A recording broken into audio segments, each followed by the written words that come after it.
سورۃ الضحیٰ کا اس کا جو شان نزول ہے وہ یہ ہے کہ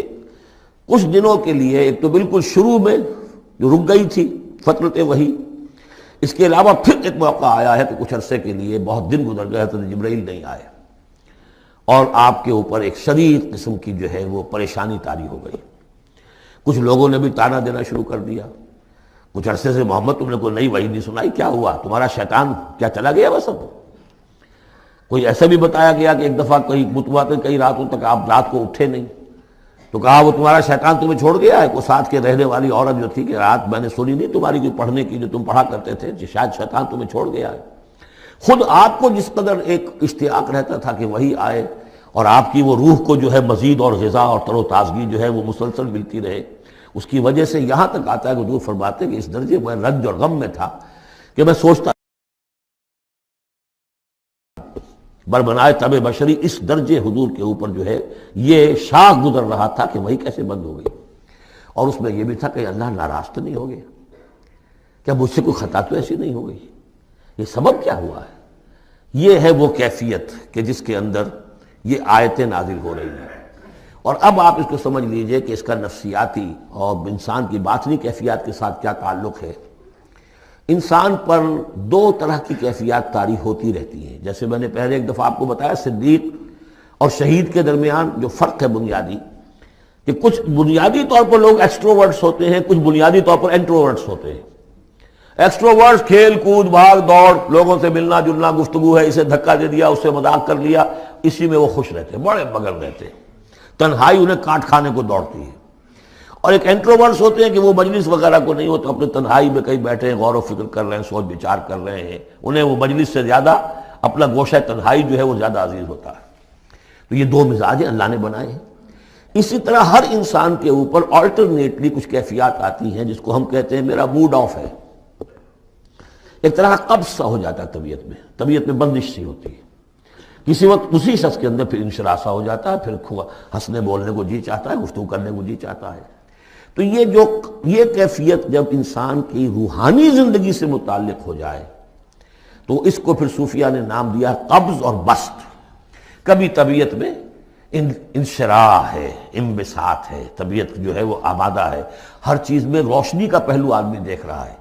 ہر چیز کے اندر آپ کو معلوم ہے ایک تاریک رخ بھی ہوتا ہے کسی معاملے کا اور روشن رخ بھی ہوتا ہے، اس وقت انسان روشن رخ کو دیکھتا ہے۔ اور ایک وقت میں آتا ہے کہ طبیعت میں بندش سی لگ گئی ہے، جیسے اندر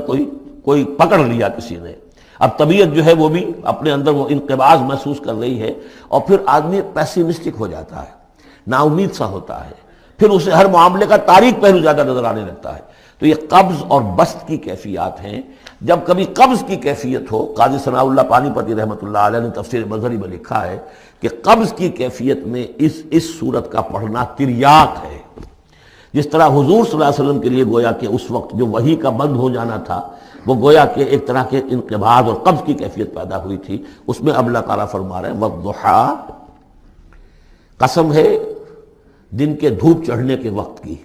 واللیل اذا سجا، اور قسم ہے رات کی جبکہ وہ چھا جائے یا ساکن ہو جائے، سجا کے دونوں معنی ہے سکون۔ اب دیکھیے ان دونوں کو کیوں لائے، اس لیے کہ صبح ہے، حرکت ہے، برکت ہے، چلنا ہے، دوڑنا ہے، ہر شخص جا رہا ہے، ادھر جا رہا ہے ادھر جا رہا ہے، رات کو سکون ہو گیا، تاریکی چھا گئی اور شور ہنگامہ ختم ہو گیا۔ لیکن یہ رات اور دن دونوں ضروری ہیں انسان کے لیے، یہاں کا نظام چلانے کے لیے۔ اگر رات ہی رات ہوتی تب بھی یہ دنیا نہ چلتی، اور دن ہی دن ہوتا تب بھی نہ چلتا،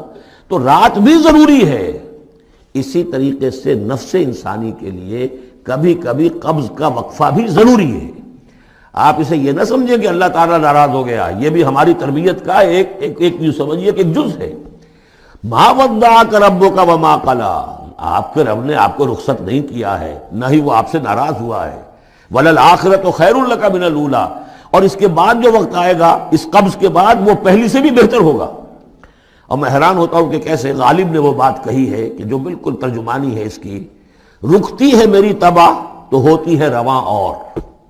یعنی یہ کہ جب میری طبیعت کے اوپر کبھی کبھی رکاوٹ سی آ جاتی ہے، اب شعر جو ہیں اچھے نازل نہیں ہو رہے، لیکن جب وہ رکاوٹ سے میں نکلتا ہوں، اس قبض سے نکلتا ہوں، رکتی ہے میری طبع تو ہوتی ہے رواں اور، اس لیے کہ اس قبض کے بعد جب مرحلہ آتا ہے انبساط کا اور انشراح کا تو وہ ایک قدم آگے ہوتا ہے آدمی، اس پہلی کیفیت سے ایک درجہ جو ہے اس کا بڑھ چکا ہوتا ہے۔ وَلَلْآخِرَةُ خَيْرٌ لَكَ مِنَ الْأُولَىٰ، یقیناً پچھلی ہر گھڑی، ہر ساعت اور ہر قبض کے بعد آنے والا انبساط آپ کے لیے پہلے سے اونچا درجہ لے کر آئے گا۔ وَلَسَوْفَ يُعْطِيكَ رَبُّكَ فَتَرْضَىٰ، ان قریب آپ کا رب آپ کو اتنا کچھ دے گا، اتنا کچھ دے گا، آپ کی محنتوں کے وہ نتائج سامنے آئیں گے کہ آپ راضی ہو جائیں گے۔ اب دیکھیے پچھلی صورت ختم ہوئی تھی وَلَسَوْفَ يَرْضَىٰ، یہاں ہے وَلَسَوْفَ يُعْطِيكَ رَبُّكَ فَتَرْضَىٰ، صرف ضمیر کا فرق ہے، کیونکہ صدیق پر وحی نہیں آتی، براہ راست خطاب نہیں کیا جا سکتا، وہاں وہ صیغہ جو ہے وہ غائب کا ہے، وَلَسَوْفَ يَرْضَىٰ۔ اور چونکہ نبی وہ ہے جس پر وحی آ رہی ہے، براہ راست مخاطب ہے، تو فَلَسَوْفَ يُعْطِيكَ رَبُّكَ فَتَرْضَىٰ، آپ کا رب اتنا کچھ دے گا کہ آپ راضی ہو جائیں گے۔ اب یہ کہ اسی قبض کی حالت میں پھر اللہ تعالیٰ اپنے احسان جتا رہا ہے، اور یہ بہترین ہے۔ کبھی طبیعت پر ڈپریشن ہو اس طرح کی اور قبض کی کیفیت ہو تو آدمی یاد کرے کس کس مرحلے پر اللہ نے میری دستگیری فرمائی، کن کن مراحل پر اللہ تعالیٰ نے مجھے مشکلات سے نکالا، اس سے وہ حوصلہ بڑھتا ہے۔ اور اس کو بھی سمجھیے کہ اسی انداز میں علم یجد کا یتیماً فآویٰ، یہ سیرت النبی کے بڑے اہم حصے ہیں جو اس میں آ گئے ہیں۔ آپ کی پیدائش یتیمی میں، پوسٹیومس چائلڈ، باپ تو پہلے ہی فوت ہو چکا ہے، 6 سال کی عمر میں والدہ گئی، 8 سال کی عمر میں دادا گئے، اور وہ یعنی جو آپ نے دیکھا ہے ابتدائی زمانہ زندگی کا تو وہ یتیمی کا۔ علم یجد کا یتیماً فآویٰ، کیا اس نے اے محمد آپ کو نہ پایا کہ آپ یتیم تھے، پھر پناہ دی، آپ کے لیے بندوبست کیا، دادا کے دل میں جو شفقت ڈالی، پھر آپ کے تایا زبیر کے دل میں جو شفقت ڈالی۔ عبد المطلب کے بعد فوراً ابو طالب کا نام آتا ہے، حالانکہ یہ غلط ہے تاریخی اعتبار سے۔ عبد المطلب کے بعد کافی عرصے تک زبیر جو آپ کے تایا تھے وہ سرپرست تھے، پھر ان کے انتقال کے بعد ابو طالب کا معاملہ آیا ہے، لیکن ان کو بیچ میں سے غائب کر دیا گیا ہے۔ بہرحال اللہ تعالیٰ جو بھی کسی کے دل میں ڈالتا ہے، آخر ابو طالب کے دل میں محبت ڈالی تو کس نے ڈالی؟ وہ ہم پڑھ چکے ہیں سورہ طٰہٰ میں، وَأَلْقَيْتُ عَلَيْكَ مَحَبَّةً مِّنِّي، حضرت موسیٰ علیہ السلام کی موہنی صورت کے اوپر اللہ تعالیٰ فرماتے ہیں ہم نے اپنی محبت کا پرتو ڈال دیا کہ تمہیں دیکھنے کے بعد وہ قتل کرنے کے ارادے سے باز رہ گئے، ان کے ہاتھ شل ہو گئے، ایسی موہنی صورت، اسے قتل کر لیں۔ وَأَلْقَيْتُ عَلَيْكَ مَحَبَّةً مِّنِّي وَلِتُصْنَعَ عَلَىٰ عَيْنِي، یہ ہوا ہے۔ تو فرمایا علم یجد کا یتیماً فآویٰ ووجدک ضالاً فہدیٰ، اور پھر جب آپ شعور کی پختگی کو پہنچے اور غور و فکر کا مرحلہ آیا، حقائق میں انسان کو سوچ میں